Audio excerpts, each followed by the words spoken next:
स्वागत आहे मित्रांनो आपल्या पुढच्या व्हिडिओमध्ये. मागच्या व्हिडिओमध्ये आपण बघितलं होतं अंधेर जनता. जी जनता आहे, जी कधीच कोणत्याच प्रश्नाकडे लक्ष देत नाही आणि नको त्या गोष्टीकडे बरोबर लक्ष देते. आजच्या व्हिडिओचा विषय आपल्या महाराष्ट्राची झोपलेली जनता, ज्याच्यामुळे आपलीच मराठी भाषा कशी परकी होत गेली ना ती. त्यासाठी पहिले ही व्हिडिओ बघा. म्हणजे मी तुम्हाला जी व्हिडिओ दाखवते ती बघा. त्याच्यानंतर त्याच्यावर आपण बोलू. You know, this is a goated stage right now, sir. The greatest that has ever played the game. The greatest that has ever played the game. You know, you don't. I've been presenting a lot of shows, but I think I have never been able to say this out loud. A few words for having Messi in the house, sir. नमस्कार मुंबई. काय कसं काय?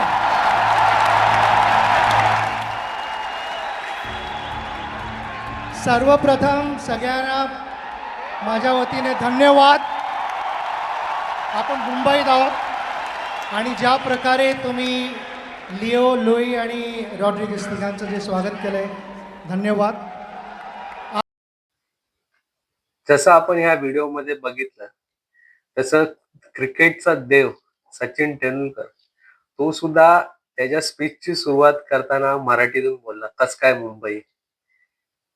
पण आपण आपण मराठी असून सुद्धा आपल्या बाहेर म्हणजे दैनंदिन जीवनात बोलण्याची सुरुवात करताना कधी मराठीतून करत नाही. अरे कधी कधी तर असं होतं की मराठी माणूस अनोळखी माणसाशी एकमेकांशी जरी मराठी माणूस कुठे समोरासमोर आला तरी सुद्धा तो हिंदीतून त्याच्या बोलण्याची सुरुवात करतो.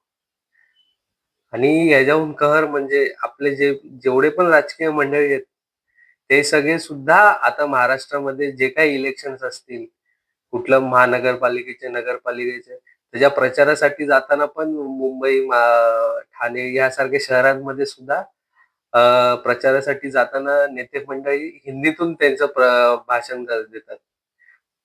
म्हणजे लोकांशी संवाद साधण्यासाठी सुद्धा त्यांना हिंदीची गरज लागली. जर लोकांशी संवाद साधण्यासाठी जर हिंदीची गरज पडत असेल, तर विचार करा की मराठी भाषा आपल्या महाराष्ट्रामध्ये किती उरली आहे. यासाठी आपणच कारणीभूत आहोत. आपणच आपली भाषा कशी संपवली त्याच्याकडे लक्ष दिलं पाहिजे. आणि हे नेते मंडळी हिंदी भाषेचा वापर करतात याचं कारण सुद्धा मराठी माणूसच आहे. कारण की फक्त मराठी माणसाच्या मतांवर हे इलेक्शन त्यांना जिंकता येणार नाही. परप्रांतीयांचे लोंढे एवढे वाढलेत आपल्या राज्यामध्ये की त्यांना सुद्धा इलेक्शन जिंकण्यासाठी बाहेरून आलेल्या लोकांची गरज पडते. पण ही गरज आजची आहे. पण येणारा काळ असा असेल की मराठी माणसाचं नामोनिशाण सुद्धा या राज्यामध्ये राहणार नाही. कारण की बाहेरचे येणारे लोक एवढे वाढले. आणि असंच चालू राहिलं ना तर येणाऱ्या काळात मराठी माणसांनी परप्रांतीयांच्या लोकांच्या घरकामे करायची तयारी ठेवावी. कारण की नोकरी धंद्यामध्ये काय तुम्हाला तर आता चान्स भेटणार नाही पुढे येणाऱ्या काळामध्ये. कारण की जर सगळेच जर बाहेरचे आले, इथं राजकीय नेते आणि बाकी सगळ्या गोष्टी जर हिंदी भाषिकांसाठीच जर होणार असतील, तर मराठीचा कधी विचार केला जाणार आहे. आणि ज्या लोकांनी मराठीचा विचार केला आणि ज्या लोकांनी मराठीसाठी लढा दिला, त्या लोकांना तर तुम्ही लोकांनी घरीच बसवलंय. तर त्याच्यामुळं महाराष्ट्राची जनता म्हणजे बाहेरून आलेल्या लोकांच्या घरी कामं करण्याची तयारी ठेवा.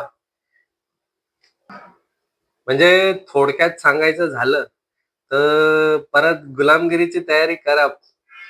पहिले मुघलांची गेली, नंतर इंग्रजांची गेली, आता परप्रांतीयांची गुलामगिरी करा. कारण की गुलामगिरी करणं आलंय आता आपल्या नशिबात. जाताना एवढंच सांगेल, अजूनही वेळ गेलेली नाही असं मला वाटतं. तर जमेल तितका मराठीचा वापर करा. मराठी कशी वाढेल याच्यासाठी प्रयत्न करा. मला असं वाटतं ना, आता तरी मराठी माणसांनी एकत्र आलं पाहिजे. मराठी कशी टिकेल ह्यासाठी. कारण की यानंतर कोण मराठी वाचू शकेल किंवा मराठी माणूसच शिल्लक राहील का नाही, अशी शंका मनामध्ये येते. अजूनही वेळ गेली नाही. नीट विचार करा आणि